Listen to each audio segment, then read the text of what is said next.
Hello, and welcome to SecureTalk, a podcast where we explore the critical world of information security innovation and compliance. I'm your host, Justin Beals, founder and CEO of StrikeGraph. Together with our expert guests, we'll provide you tools and tips to help your business thrive in the rapidly evolving cybersecurity environment. Hello, everyone, and welcome to SecureTalk. This is your host, Justin Beals. For those of you that know me, you'll know that I'm an avid sailor. I spend a lot of time on the water around the Puget Sound area where I live, and there's nothing that I enjoy more than exploring the islands and waterways in the area.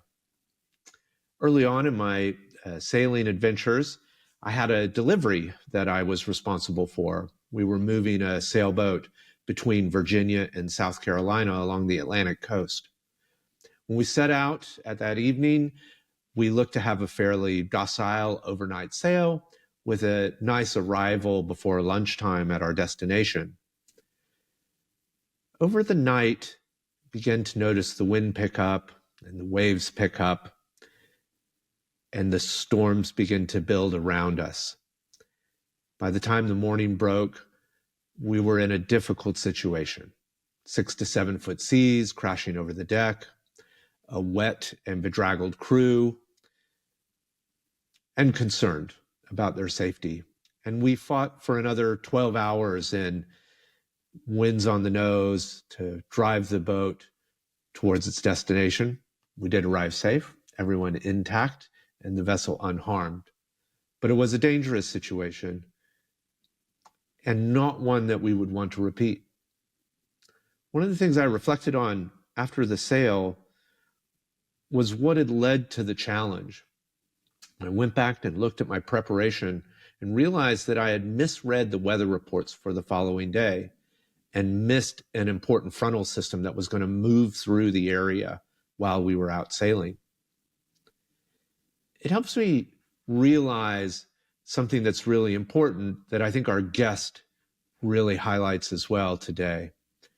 And that is that good intelligence makes good decisions possible. Without the proper intelligence, the proper ability to understand a situation, we can make really poor decisions. And so today we're going to talk about that power of good intelligence.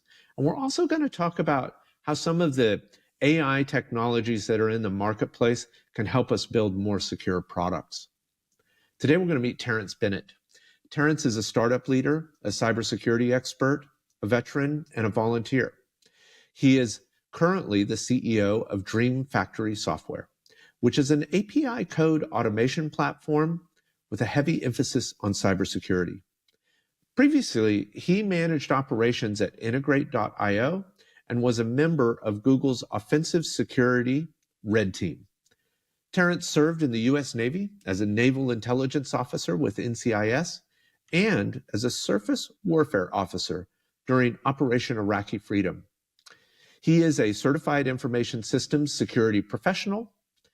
Terence also serves on the board of directors for the American Red Cross for Northern California Coastal Region and is also on the board of advisors for Shields and Stripes, a nonprofit organization that assists veterans and first responders dealing with PTSD. I hope you join me in welcoming Terence Bennett to our podcast today. Terence, thanks for joining us today on SecureTalk. We really appreciate it. Thanks, Justin. Happy to be here. Right on. Well, let's dig in. I think as I was looking at your background and some of your areas of expertise, your time in the armed forces have factored large in some of your contributions. And we always like to hear a great origin story from our guests and how they got to become experts in what they do. So how did you get interested in joining the armed forces? I was interested in the service from a young age. I got active in Boy Scouts. At a very young age. I was a Tiger Cub, which is like, I think, first grade. And I think it was kind of through that, something about the idea of serving others, serving something bigger than yourself really appealed to me. And then in middle school age-ish, I got active with Sea Cadets. Mm-hmm. There's actually like a predecessor to Sea Cadets called the Navy League Cadets or something like that. I was active with. So from a young age, I sort of was attracted to that, and I've always kind of been one to like seek things out and just kind of do it, even if I had to like grab a ride from a friend's parents or something. Um, and so when it came to high school and university, I was really attracted to the service academies. I applied to both West Point and the Navy, and got into Navy actually through like what's called the prep school. So I did sort of a prep year, and yeah, it's something that kind of just felt right from a very young age. Yeah. I got through life in Boy Scouts, and getting the Eagle thing was a big knockdown, drag out fight with my parents, actually. I think I won that one. I think that's why they were like, fine, we're not messing with it anymore. So, Funny. you must have been growing up near the ocean to be interested in sea cadets, that type of thing. Yeah, I grew up in Florida, South Florida, so a few miles from the water, Yeah. and definitely kind of looked across the ocean as a young kid. Spent a lot of time at the fishing pier, spent a lot of time at the beach, and so yeah, I was definitely attracted to the ocean. Never really got a huge chance to spend time on boats. Um, so yeah, definitely made up for that later on. Exactly, because of course I'm going to dive into an area of my interest. So you graduated U.S. Naval Academy in 2010, but you were on the varsity offshore sailing team. I'm a fellow sailor. That must have been some awesome racing and adventures to go join in. It was so the Naval Academy has a really interesting program because it is it's an the school is sort of a nonprofit in a sense, right? And so there's a foundation attached to the sailing program that gets donated boats. So we get these incredible boats that people were essentially looking for a tax write off on. So I got to sail it used to be the King of Spain's boat. It was a FAR 53. Uh-huh. Um, I sailed Nelson Merrick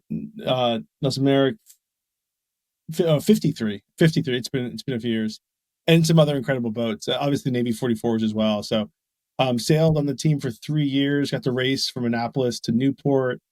Got to do a bunch of the big boat regattas up in Block Island, and actually got to sail with the Spanish Navy across the Atlantic. So sailed from Baltimore to Bilbao, Spain, which is about 30 days at sea. Absolutely incredible experience, needless to say. Yeah, that is amazing. Um, I've chipped away at it a little bit. We have a boat and we race in the Puget Sound area. It's beautiful, but I think our longest distances are 40 hours straight. Oh Um, wow.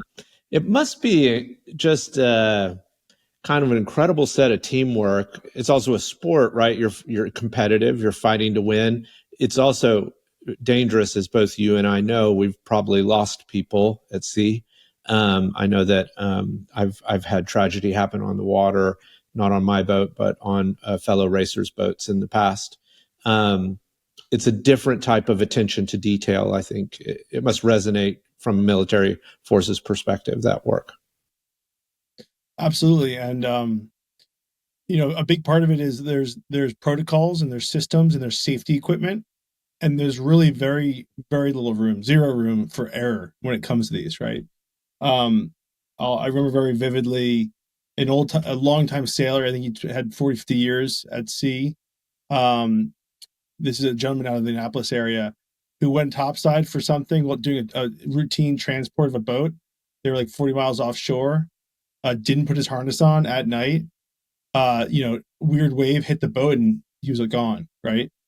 Uh, and someone who took the seriousness of being at sea for granted. So yeah, I mean, there's a ton of parallels that carry over. The literal ones are quite literally, if you know how to drive a sailboat, driving a warship, although different and slower to respond, is a breeze, right? But then there's more sort of soft skills as well, like I mentioned. Yeah. And that was another big part of your naval career was marine security. You were deployed on a vessel in some areas of conflict, I believe. That's right. I deployed aboard the USS Paul Hamilton. It's an Arleigh Burke class destroyer, so home stationed in Pearl Harbor. We sailed to the Northern Arabian Gulf in 2011, and it was actually during sort of the wind down of a lot of operations in Iraq, and so we did maritime patrols of Iraqi waters and the ABOT and KBOT oil platforms. Another incredible experience. Actually got to spend a lot of time on the platform because I was qualified boat officer and rescue swimmer. And so sort of the captain, I guess, he sort of thought he got a twofer having me out there. And so it was actually, I mean, it was a lot of fun as well, right? Got to spend a lot of time with the Royal Marines. The British were in charge of the platform at the time. We were actually there for the transfer to the US. But we were, in a much more serious note, we were on R&R. We were in port in Bahrain during the Arab Spring. And we were in the Gulf during the Bin Laden raid. We were in the Gulf during the launch of sort of initial sort of wave of missiles into Libya and that sort of NATO campaign. And then the occupation of Bahrain, if you want to call it that, by the Saudis. So a lot going on. And you got to see, I sort of got a front row view of it, if you will. Yeah, and a very pragmatic, kind of experience. I think that front line view of so many critical situations had to have a big effect on how you thought about your career post the military and the types of things that you wanted to do. At that point in my career, I wasn't really thinking post Navy. The initial commitment after the academy is 5 years. Mm-hmm. So I was at sort of the year mark, if you will. I was still kind of a very junior officer. But it became very clear to me that I wanted to spend more time sort of at the at sort of the strategic level as an intelligence officer. So that was around the time I made up my mind to make the switch over to intelligence. The Navy is sort of a numbers game when it comes to manning. And so I really lucked out because making that transfer, what they call a lateral transfer from one community to another, can be difficult. And the numbers just kind of worked out for me. But at the 2-year mark, I put in my lateral transfer package to Intel, and I got picked up. And that decision was in large part because of what I saw at the Arab Spring. We were really caught off guard. I remember those briefs coming out of the COCOM sort of AOR, the like strategic level sort of briefings were kind of underplaying it all at the time. Needless to say, the last decade plus has been a tumultuous period. And a lot of it feels like it kind of kicked off with the Arab Spring from a geopolitical standpoint, right? It's not always useful to look back at history in order to predict the future. Sometimes you need sort of to take a more holistic view, bigger picture view of it all. So, it was a fascinating time, and it was a period for me to do a lot of kind of real reflection on the state of the world and the state of politics, and take into account the fact that the world was changing in a pretty significant way. Yeah. I think there's two emotional responses to situations like that. One is it's like when you feel swept by the current almost, you're like, I want to figure out how the current works. What is, I don't like feeling out of control as this geopolitical environment is changing and I'm not aware, of the fundamental reasons. And then secondarily, it feels like there's a service emotion, like you and your team could have felt more confident or been more impactful had you had the right intel on what was happening around you. Oh, 100%. Yeah. I remember I'd get into arguments with our intel specialist who was on the boat at the time. So I'm just a SWO. I'm very junior SWO at that, recent graduate. I think it's only natural as a young recent grad to kind of be a little bit cocky, a little bit, overly confident in yourself. But I remember sitting in that office arguing with him, and I think I said something along the lines of, you will look back and remember the day that Libya fell, that Egypt fell, that Bahrain fell. Like these are not sort of small dominoes. These are like significant events that are going to echo through history. And I'm not even sure that's necessarily true, but I remember being very, very sort of convinced of it. To your point though about getting kind of swept by the currents, for me it was a sense that we were operating from the wrong playbook. Right? I think frameworks are really powerful because like the human mind, the brain is sort of a tool that's always looking for shortcuts. And those shortcuts from a cognitive standpoint are frameworks, right? And we were operating with a series of outdated frameworks, right?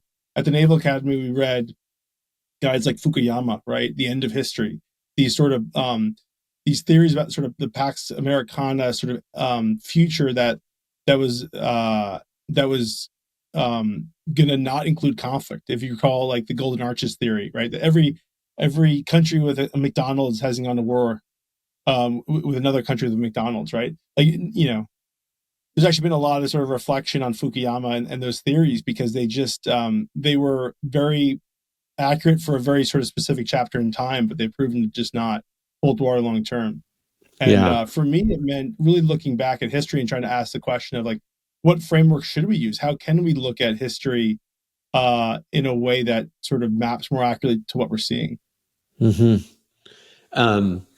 I think, also that those theories certainly supported what people wanted to believe about the work they were doing as well.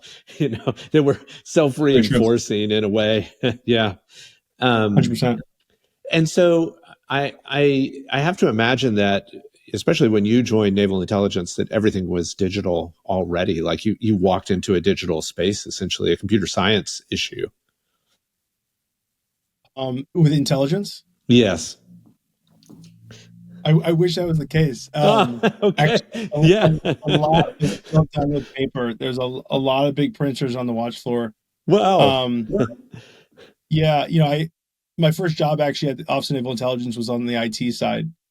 Sort of, it was during sequestration, and so they'd insourced actually a bunch of roles. They'd sort of moved them from contractors to sailors, and I was leading that team, doing frankly a lot of stuff that wasn't really intel. It was more like a kind of IT, which I guess worked out well for me in the end. But it was it was interesting, right? The fact is, IT and the technology really is going to always flex to the needs of the end user or the decision maker or the person who writes the checks. Yeah. And in this case, the admirals and the captains and people in charge, they wanted paper briefs. Hmm. It was only at the very end of my tour that we even started to have serious conversations around putting a lot of these briefs on in a sort of digitally native format. I'm sure that's changed since then, but then I'm sure there's a lot of practices that are still sort of paper, Yeah. and that's just because, like, you know, if you think of it from like kind of a media rich environment or rich media theory sort of point of view, like these are people who are just trying to consume as much information as possible. You don't want to sort of try and force them into a new set of formats, new set of protocols, and how they're going to consume that information. And so that's changing over time as leaders change naturally and there's turnover. And that resonates a little bit with some other conversations that I've had with colleagues and friends that may operate in a secure environment situation like a skiff, where they're still Yeah. pulling paper, information for analysis. It's just the most secure way. Yeah, and O&I is just a giant skiff, right? So that's exactly the case. And yeah, exactly. You're talking about cross domain. Like sometimes it's more time consuming to try and transfer files across air gap networks than it is just to print it and put it in a folder and walk it across the hall. You know what I mean? Yeah. So you're absolutely right. I mean, some of that stuff's been solved, and obviously this information is a bit dated, right? It's been about a decade since I worked there, but yeah, it definitely was surprising at times to see how things got done. I mean, a quick anecdote, like as an ensign on a ship, I was still routing message traffic through the chain of command on a floppy disk. Wow. Yeah. That was in 2011. What size floppy disk? 3.5. If you must have. If you had the 5 1/4, I'd be really concerned. It's funny because I make those jokes to my team now, and I sound like grandpa. I go, Yes. 5 1/4. What are you even talking about? Speaking of your team now, you're the CEO of DreamFactory. Tell us a little bit about what DreamFactory does. Yeah, it's been a really fun and interesting job. DreamFactory is an API automation platform.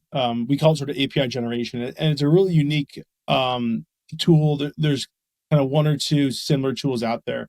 But what we're doing is we're connecting directly to an organization's local databases. So this is an on-prem tool.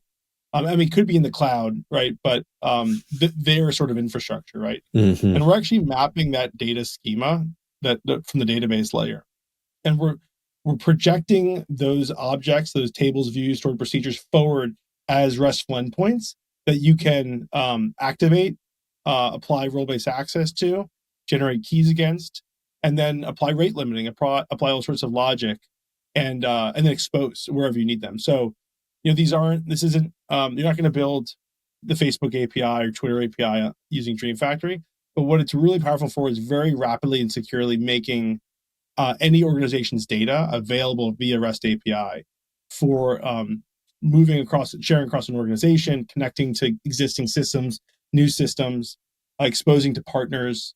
And so, the only other way to really do this is with traditional API development. So it's kind of fits in that that sort of automation kind of next gen space. Yeah. What stands out to me are some of the commercialization features. And of course, along with that comes securitization features, Yeah. in developing that, because it's one thing to say, hey, I can look at a database and write a CRUD style API against it. But it's another thing to say, we're going to rate limit it. You're going to understand who's accessing it. You're going to understand what data Logging, is available. monitoring. Mm-hmm. Yeah.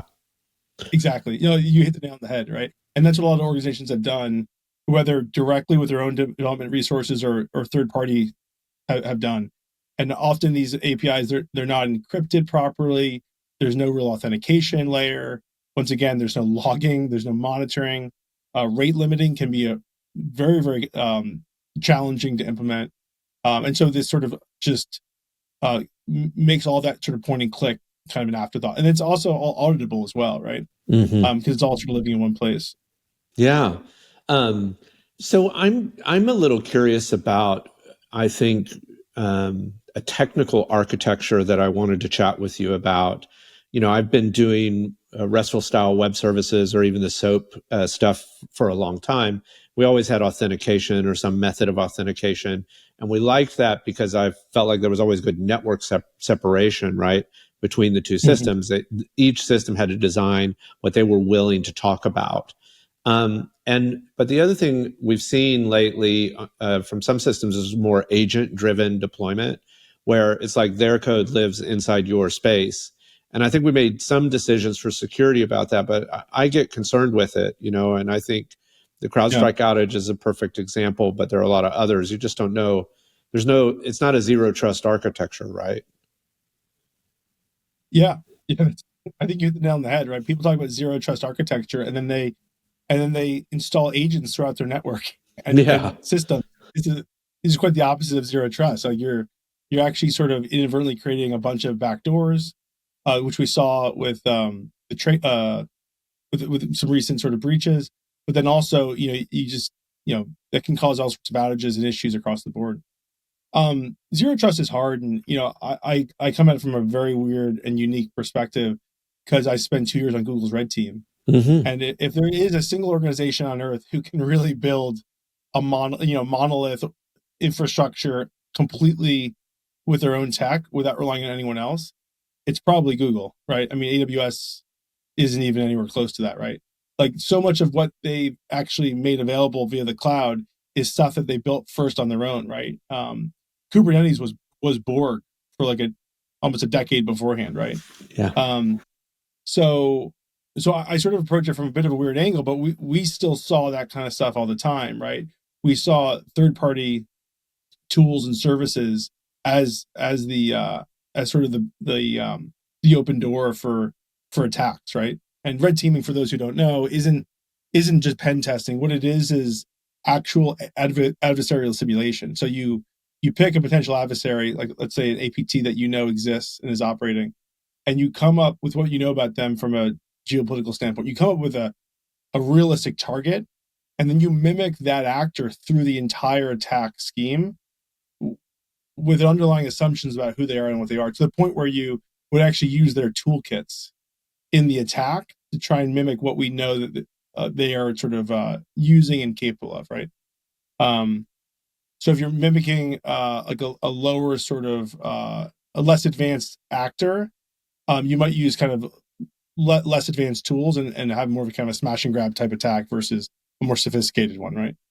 Um, and anyway, what I'm getting at is, from an architectural standpoint, Google's a very weird place, but in almost no other organization looks like that. But what we're seeing again and again with DreamFactory is organizations are looking at ways to close as many of those holes as possible, and to Mm-hmm. really try and build that zero trust. And DreamFactory is one way, because it can sit behind your firewall. In many cases, it's behind multiple firewalls, and it's purely on-prem, and you've control over how that data gets moved and secured. And yeah, I can be honest, it's not a great business model, because we can't see the customer's usage, right? It's entirely trust-based.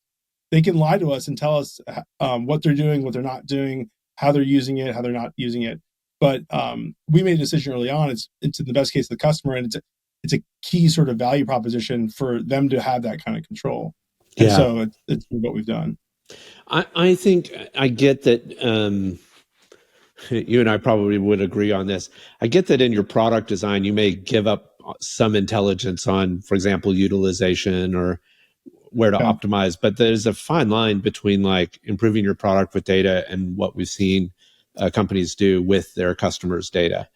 And I hear in my conversations with potential buyers more and more that they are buying based upon the fact that we've developed a product that's secure by design.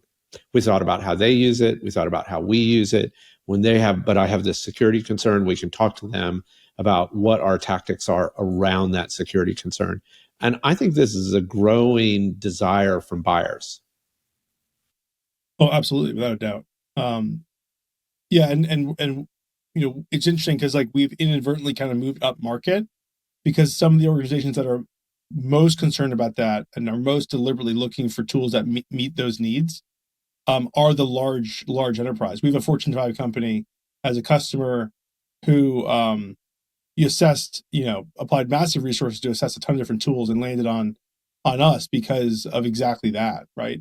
It was almost the in a way the deliberate lack of sophistication of what we were doing, the fact that we don't have telemetry and we're not trying to sneak data out, sneak usage out, is a huge plus for them. And yeah, it is really interesting. You're right. It's I think what used to be seen as sort of a bug is now a feature in a way. Mm-hmm. Yeah. I think they want to find that we're thinking about good security. I don't always want it in the way of executing their outcome, but Yeah. they certainly. One of the things we've tried to do in our product development, for example, is we whenever we have an AI feature, we always host the models. I never want to just be shipping data off to a third party model. I don't trust what they're doing, and I don't want my customers to have to fear about that stuff as well. Yeah. Mhm. Yeah, Um, 100%. you talked about red teaming a little bit. I think it is a common misconception that red teaming is penetration testing, but certainly at like a nation state, like the Naval Intelligence, there's a different concept. Red teaming is something that goes deep in warfare games, right? And being able to test that out. But even we've talked to folks that are like the corporate landscape is the front line on cyber defense right now. And I'm a little curious about how Google invested in red teaming, or how you felt the support was for probably the second largest employer other than the U.S. military, where you worked with them. Yeah. Yeah, I mean, Google security is top notch. And there's actually been a lot more talked about it recently since I left. There's actually like a mini documentary put out about the red team as an organization. But a lot of it dates back to 2009, when there was a massive breach. It affected actually, I think, like 10 different large corporations by a Chinese actor. And there was essentially one large campaign that individually attacked a bunch of large companies. And it was so broad and so comprehensive and with such totality that I don't think Google fully even knows what got taken. Mm. Um, and what it caused was a complete and total rethink of security at Google. you got to think 2009. This is we're going back a few years, and this is sort Yeah. of what a lot would consider the early days of Google. And Sergey Brin, sort of famously kind of in the weeds co-founder, actually like took a desk in the security sort of office, right? I have a friend who sat next to him for a while and said he would leave his Vibrant Five Fingers in the top drawer, and they'd get real stinky. But otherwise, he was a good office mate. That's great. And it was like, all hands on deck, buckle down, like let's figure out how we're going to do. And they really completely rethought security from the ground up using first principles. And out of that came a bunch of key things. A lot of the large organizations that exist today, and it created the predecessor of the red team, which was actually called the orange team.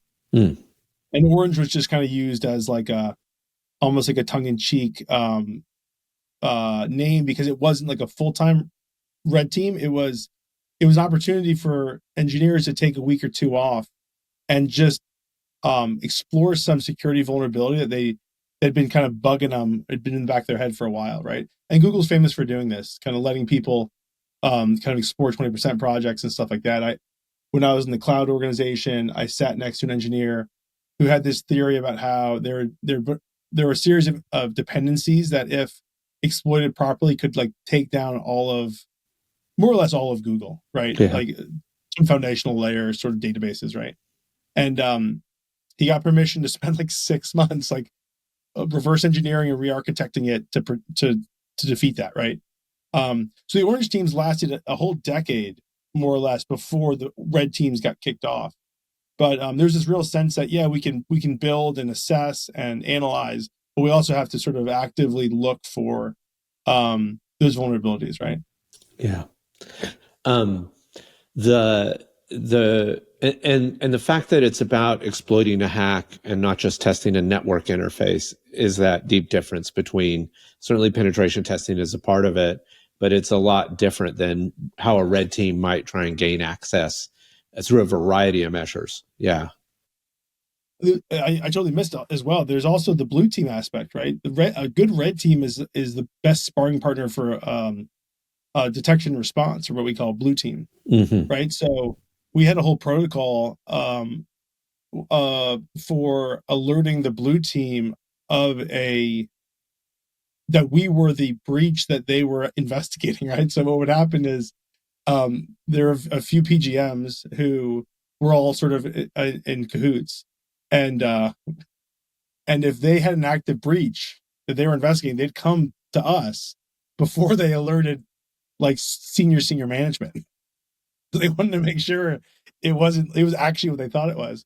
But there's a period of like 12 to 24 hours where there's like a serious pucker factor where blue team engineers thought they'd actually had a real real intrusion, and then they were actually playing cat and mouse with the real thing.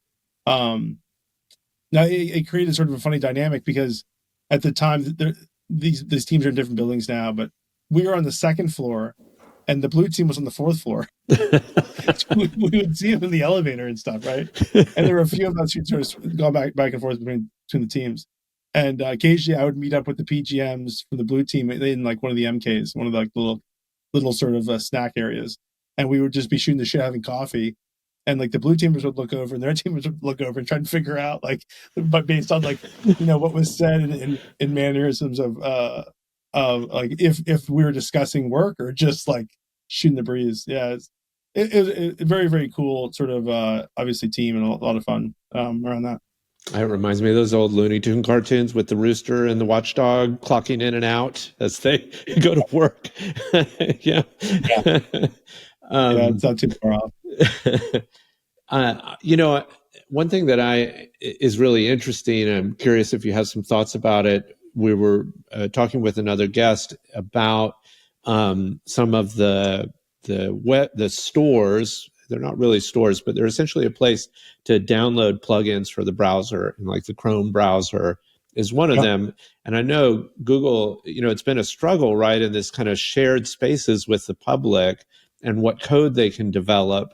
And Google has been trying really hard to push them to new frameworks that are more secure. but Mm-hmm. there's a lot of resistance to change. It's got to be a tension inside the building on some level. Yeah, that the organization that's doing those code reviews is actually sort of adjacent to the red team. Literally when I sat there, but also figuratively speaking, because there's a lot of crossover, frankly, between them. There's a lot of automated code review, but there's a lot of kind of rolling up your sleeves and having to really poke around and figure out what's going on here. Why is this, why is all this here? Or is this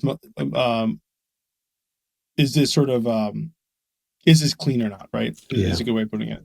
And yeah, it's a huge struggle. And there's been some very, I don't know if they're high profile or not. I mean, I guess in the security world they're probably pretty high profile examples of malware found in Chrome extensions.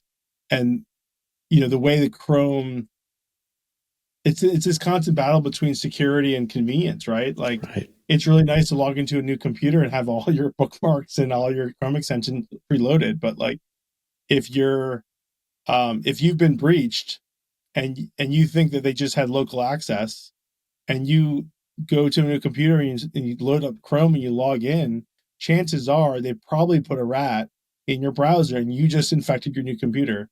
You know what I mean? Like, you're like, there's some of the most effective ways to move laterally and to hold on to your footing, right, during a breach.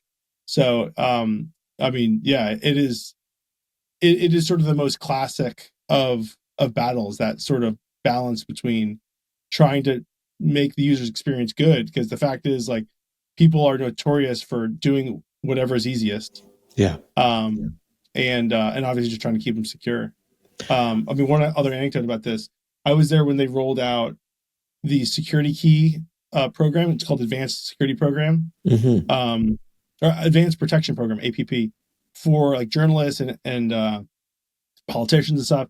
It's this huge rollout. The training education team within the security org put months of work into it. They, kind of buttoned it down, had all the content. They were like ready to go for the absolute deluge of signups and the support questions and everything else. And they hit go, and it was like, they had less than 5% of the adoption rate they expected. Ooh, yeah. And it's like, people just, either they don't appreciate what the threat is, or they just don't care. And I think it's somewhere in between. I'm not really sure. It's hard because I I think people are more sensitive today. I mean, sometimes I guess you need to be personally impacted or wonder what's going on with your data when someone stole it. Yeah. To be like, oh, I want more protection. But maybe to our point, as we talk to buyers that are buying products that are secure by design, I think some lessons have been learned, in a way. I mean, at least my thing with the Chrome extensions is one of the things I get is that DIY type thing. Like, if you don't like something about how your browser is doing, you can write some code and change it. To me, that's quite interesting, right? Like, I like that availability. At the same time, it opens up this huge avenue for, like, you have no idea what's running. As an engineer, we see this with software dependencies. I don't think we think about it even in our own personal, web browsing in a way. Yeah. It's challenging, right? Because you want to make it, the DIY sort of capabilities available, but the problem is, like, that at the end of the day accounts for maybe like 1 or 2% of users. Most of the users are looking for a quick hack of how to do X, Y, or Z, and they stumble across a Chrome extension, and without even reading anything about it, they just start installing them and seeing which one works first, never even going back and uninstalling stuff. And I'm actually guilty of that, right? Like, I went through this period where my inbox was a complete disaster. It was like I couldn't, right? How many times I tried, I couldn't unsubscribe from emails.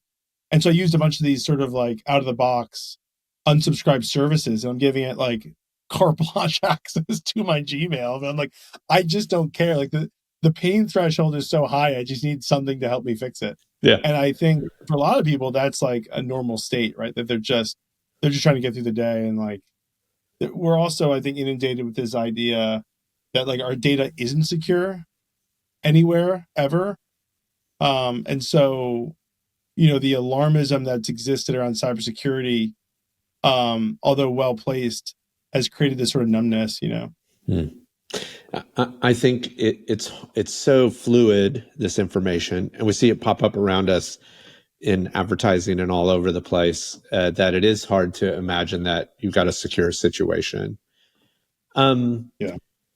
I'd had another question for you. I don't think this one is fraught. You spent a fair bit of time in naval intelligence, dealing with geopolitical situations, and certainly, obviously, some experience right next to changing environments. Change marches on. Things are always changing. And of course, we have a new administration, although we've had Trump as a president in prior. And I'm just a little curious, as you look forward to cyber warfare, what do you think is kind of emerging? Is there things that the current U.S. administration might have an impact on, the one that has just come into office? And then also geopolitically, maybe broader on a global scale. What are you, most concerned about, or where do you think the front lines are being drawn?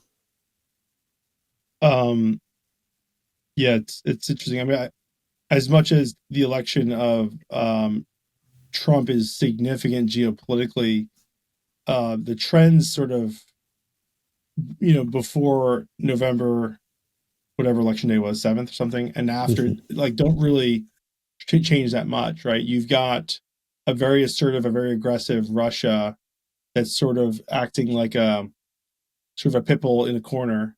I won't get into like the geopolitics of it all, but like this is in many ways sort of um, their the last opportunity of the sort of the Russian Empire, the Russian state, to try and sort of preserve itself in any sense of status quo for a number of big reasons, largely um, population and demographic, um, and economic. And then, of course, you've got China in the East, which is an old saying: when someone tells you what they think and what they intend to do, you should probably just trust them. Xi Jinping's made it very clear that he plans to take Taiwan one way or another, and I personally think he's telling the truth. And so the question is, where does the U.S. actually stand on that? Um, President Biden said multiple times, "We'll defend Taiwan." I think it'll be interesting to see how the Trump administration plays that out. It used to be you had general consistency from a national security standpoint and geopolitically across administrations. That's not the case with Trump. Um, there's sort of good and bad there, though. What we Yeah. saw with his first term was that he was such he he was such a wild card that it actually led everyone to sort of stop and just like wait and watch and see what happened. Where sometimes wars happen because folks are overconfident in what they think, or adversaries or nation state leaders are overconfident in what they think is going to happen because they think they've sort of seen this play before, kind of like what I was talking about with the Arab Spring. There's an overconfidence uh, in the people and the players and the factors at play, and in the case of Russia, I think it actually meant that they overplayed their hand with the invasion of Ukraine. Sort of a good example, but there's a lot of examples of this in history. I think no one thinks they know what Trump's going to do. That's like the one consistency, right? And and you might end up seeing that it sort of weirdly stabilizes things because everyone sort of hits pause and waits and watches. Um, so that's like kind of a non-answer, but China, Russia, I think a general sort of collapsing of sort of the neoliberal sort of post Cold War kind of what Eden Bremer calls like G0, right? Mhm. Where you've got just a lot of sort of turmoil. I'm a believer in the fact that we're probably in like some sort of late stage capitalist kind of economic environment, and so you've got sort of a lot of tension economically, societally and economically in the United States. Obviously, Trudeau just resigned in large part over a lot of economic issues, inflation, home prices. Uh, Same in France, same with Germany, right? So it's there's a lot of instability to say the least, and it's anyone's guess in how things play out. Yeah. I have been intrigued with the Russia-Ukraine conflict. Just absolutely continue to be very interested in how it progresses. and am surprised at the changing face of warfare in that conflict with drones and intelligence, battlefield intelligence, really allowing Ukraine to step up against a much mightier military power. Have you ever read about the Russo-Japanese War, 1898? Only briefly, but I am aware that it took place. Yeah. Yeah, sorry, that's sort of that's an unfair question. Not at all. That's a very fair question, Terence. Yeah. Most Americans are not familiar with that conflict. I studied it at the War College. I to your credit, like I'd never read about it at all. Coming out of the U.S. Civil War, there was a lot of technological advance that hadn't really been applied in conflict until the Russo-Japanese War. There were sort of two pieces of that conflict. There was the conflict on the actual Korean Peninsula, and there was the sea conflict as well. That, in many ways, I think maps to maybe what we're seeing in Ukraine, where it's sort of the first conflict of a modern age, where you got the use of modern weapons and the development of modern techniques. And sort of, I apologize to the listener if it sounds kind of crass and sort of analytical and calculating to talk about, because there's a lot of carnage and bloodshed and misery in warfare. But as sort of put my analyst hat on and take a step back, you're seeing the broad deployment of electronic warfare weapons, obviously drones, all sorts of new technology in the battle space that we've never seen. And you're seeing the rapid and iterative adaptation of tactics around that. And I think the Russo-Japanese War is a really interesting way to compare the two. There's obviously there's a naval component to Ukraine. What am I saying? The naval component to the Russo-Japanese War, though, is fascinating. You had a significantly larger Russian fleet that converged on Japan. It was both the Pacific Fleet and the European Fleet. The European Fleet sailed all the way from the Black Sea all the way around, and they were met by a much smaller but more agile and better trained Japanese Navy. And in a single evening, the Russian or the Japanese Navy sank more or less the entire Russian fleet. And it turned out that the Russian fleet had been ill-maintained, underfunded. A lot of vessels had the wrong caliber ammunition for their weapons.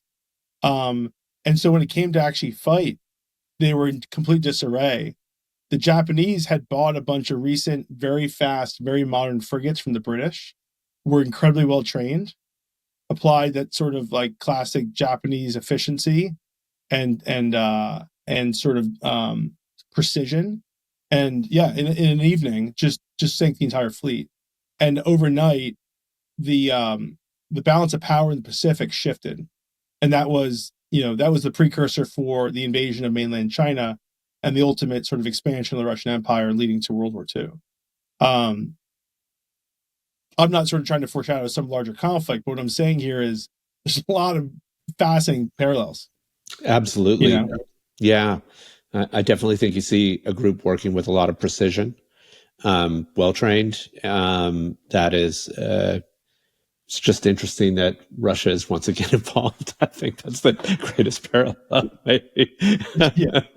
I mean, it's definitely a factor. Yeah. Terence, this has been just an absolutely fascinating conversation. Congratulations on all the great work at DreamFactory, and we really appreciate you bringing your expertise today to SecureTalk. I know I've learned a lot about naval intelligence and had a great time talking about some of the cybersecurity things that we did today.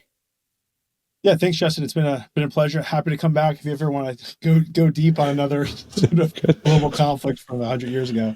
Careful. I'm always curious. Yeah. Although next time you'll have to give me a book to read. I'll come well prepared. I think it's called The Tide at Sunrise, but there is a very good book on the topic. I'll have to find. We'll put it in the show notes for the listeners as well. Thanks so much, Terence. Absolutely. Thanks. Bye.